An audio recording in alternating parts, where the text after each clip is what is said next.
यही श्री बिहारी जी के मंदिर के पास एक महात्मा भजन करते थे। खूब भजनानंदी महात्मा थे, शिष्य किसी को बनाते नहीं थे। एक ब्रजवासी था, उनकी बहुत सेवा करता था। बाबा का भी उस पर अनुग्रह था। उसका नियम था, नित्य श्री बिहारी जी का दर्शन करने जाता था। श्री रसिक बिहारी जी का दर्शन करते हुए पुनः बाबा के पास आकर बाबा को प्रणाम करता था। एक दिन बाबा ने कहा, दर्शन करने जा रहे हो, कोई आवाज दे तो उसकी बात सुन लेना। दर्शन करने गया, लेकिन उसका नित्य का अभ्यास था, उसको बड़ी त्वरा होती थी बाबा के पास पहुंचने की। झट से बिहारी जी को प्रणाम किया, श्री रसिक बिहारी जी का दर्शन किया और बाबा के पास झट से पहुंचता था।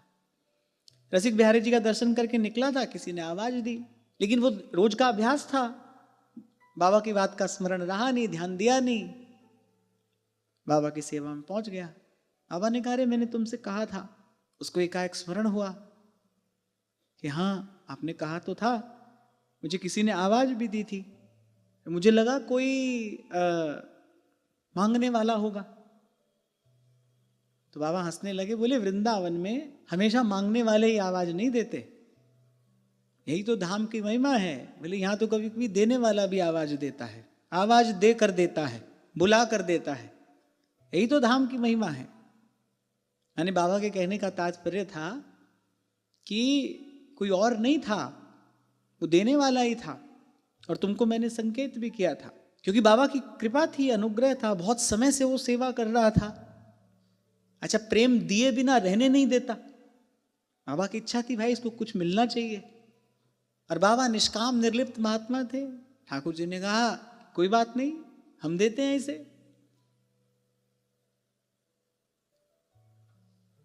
तो बाबा ने कहा कि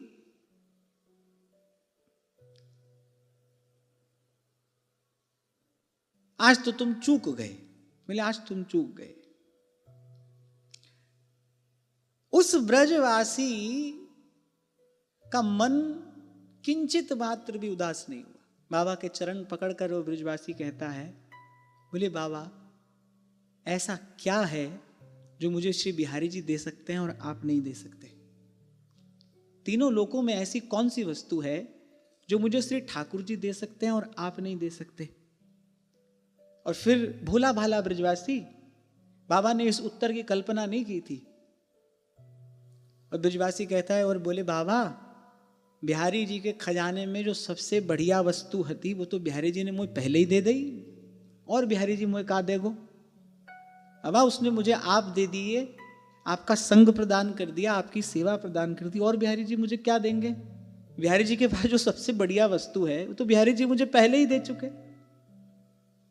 बाबा के नेत्र सजल हो गए। और कभी कभी मैं कहता हूं ना आपसे, आशीर्वाद एक ऐसी घटना होती है, वो किसी समय घट जाती है, उसके लिए कोई प्रयास नहीं करना पड़ता। बाबा के नेत्र सजल हो गए, और जो शायद आज से पूर्व बाबा ने कभी नहीं किया था, क्योंकि भाई निर्लिप्त महात्मा थे, उत्कट वैराग था उनका, चेला चेली तो कभी बनाया ही नहीं। इस ब्रजवासी पर कृपा थी, और ये भी भोले सरल भाव से बाबा की सेवा में लगा रहता था। बाबा ने पहले दोनों हाथ उसके मस्तक पर रखे,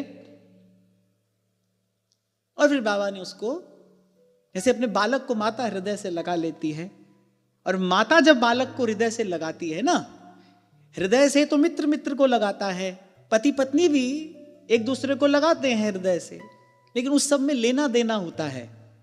लेकिन जब माता बालक को हृदय से लगाती है तो केवल देना ही होता है। माता अपने हृदय का वात्सल्य उड़ेलती है। तो बाबा ने मातृवत ब्रजवासी को अपने हृदय से लगा लिया, और वो सच में चतुर था। नीति निपुण सोही चतुर सयाना, श्रुति सिद्धांत नीक ते ही जाना। कह रहा है, बाबा आप बता, कहा मैं चूक गए हो? अभी आप कह रहे थे कि आज तुम चूक गए। बोले, बाबा आप बता, कहा मैं चूक्यो? जो वहां में कछु ले भी ले तो बाबा ये सब मोह मिलतो का? बाबा निरुत्तर हो गए।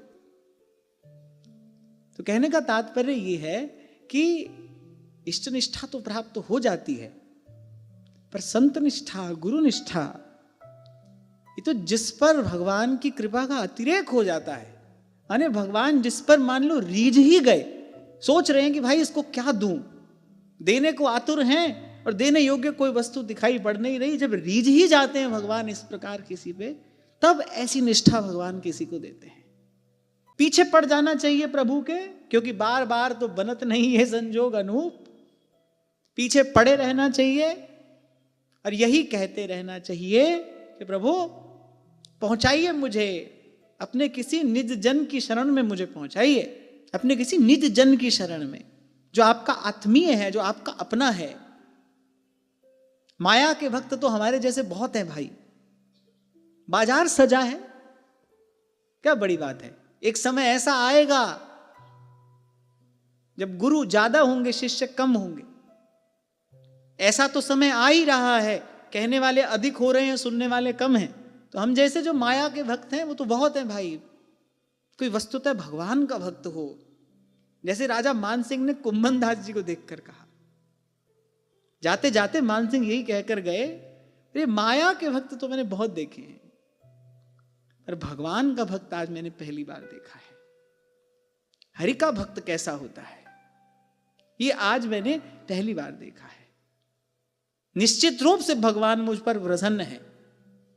मानसिक कह रहे हैं निश्चित रूप से भगवान मुझ पर प्रसन्न है, जो आप जैसे किसी परम भगवदीय का मुझे दर्शन हुआ है। पता तो चला मुझे भगवान का भक्त ऐसा होता है। यह है भगवान की भक्ति का स्वरूप। जैसे अभी आपसे मैं कह रहा था ना कि भजन बन तो नहीं रहा है अभी, पर संतों की कृपा यह समझ आ रहा है कि हाँ ऐसा होता है भजन, ऐसा होना चाहिए। कुछ समझ में आएगा तब तो उसके अनुरूप जीवन बनाने का प्रयास करेंगे ना, नहीं तो जो कर रहे हैं उसी को ठीक समझ कर करते चले जाएंगे। हमको लगता है यही सब सही है, बहुत है, अरे बहुत कर रहे हैं। तो ठाकुर जी के पीछे पड़ जाना चाहिए और पड़े रहना चाहिए, और उनसे यह भी कहो कि अगर बहुत झुंझला रहे हो तो जो वस्तु हम मांग रहे हैं हमको दे दो, हम छोड़ देंगे तुम्हारा पीछा। श्री चंद्रलाल जी अपने कवित्व में कहते हैं प्रियालाल से, अरे तुम कालिंदी कूल कुंज केली कल कियो करो, पर मुहे सदा राखो निज रसिकन के संग में। मुझे वहां रख दो, नहीं तो मैं बार बार आकर तुम्हारे आनंद में विक्षेप उत्पन्न करूंगा। मैं बार बार आऊंगा, तुम अपने केली विलास में मत्त होगे, मैं बार बार आकर अपने हृदय का ये भाव तुमसे कहूंगा। तो इसलिए अच्छा तो यही है, सुखी रहना चाहते हो तो जो वस्तु मैं मांग रहा हूं वो मुझे शीघ्र अति शीघ्र प्रदान कर दो। और मांग क्या रहा हूं, मुहे सदा राखो निज रसिकन के संग में, सब कर फल हरि भगति सुहाई, सो बिन संत न काहू भाई, सब कर फल।